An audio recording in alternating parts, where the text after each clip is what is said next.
Hello po, hello everyone. Sorry po, walang Tres Marias kahapon dahil brown out, sobrang sama ng weather yesterday, lakas ng hangin at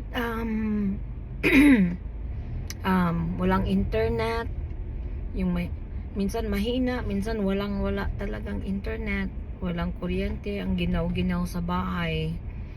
Kasi alam mo na dito ngayon, napakaginaw na. Tapos pag wala pang kuryente, mas maginaw pa ang bahay. So, yun na nga po. Pasensya po at nagpapasalamat po ako at okay naman akong nakauwi. Hindi ko in-expect na ganun kasama nung pauwi ako at yun na nga, muntik pa akong mahulugan ng branch ng puno. Medyo malaki-laki pa naman, pero pasalamat ako sa Diyos at hindi ako na timingan. Nasa harapan ko yung swerte talaga. At yun na nga, sana bumalik ng kuryente mamaya pag uwi ko. Papunta pa ako ng work at yun na nga, hirap gumalaw sa bahay na walang kuryente. At yung asawa ko walang pasok at balot na balot sa kama kasi maginaw At least dyan sa Pilipinas pag nag brown out hindi maginaw.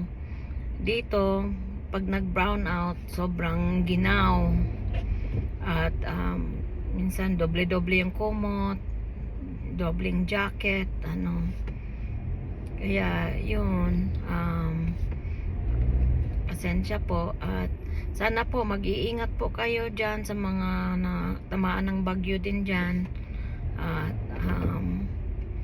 sabi nga nila kahapon cyclone daw yun tumama sa amin. Kaya sobrang lakas ng hangin from 6 o'clock or 5 o'clock ata ng hapon hanggang mga umaga na, mga 4 o'clock ng umaga na, saka pa natapos yung hangin.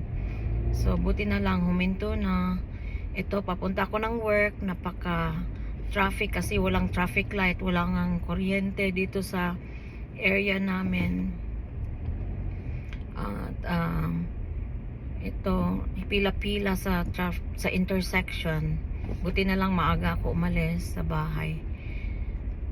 So yun lang guys, sana nga ma-download ko to kasi nga walang kuryente. Sana sa work okay doon ang So thank you guys, miss you at ingat-ingat po kayong lahat dyan.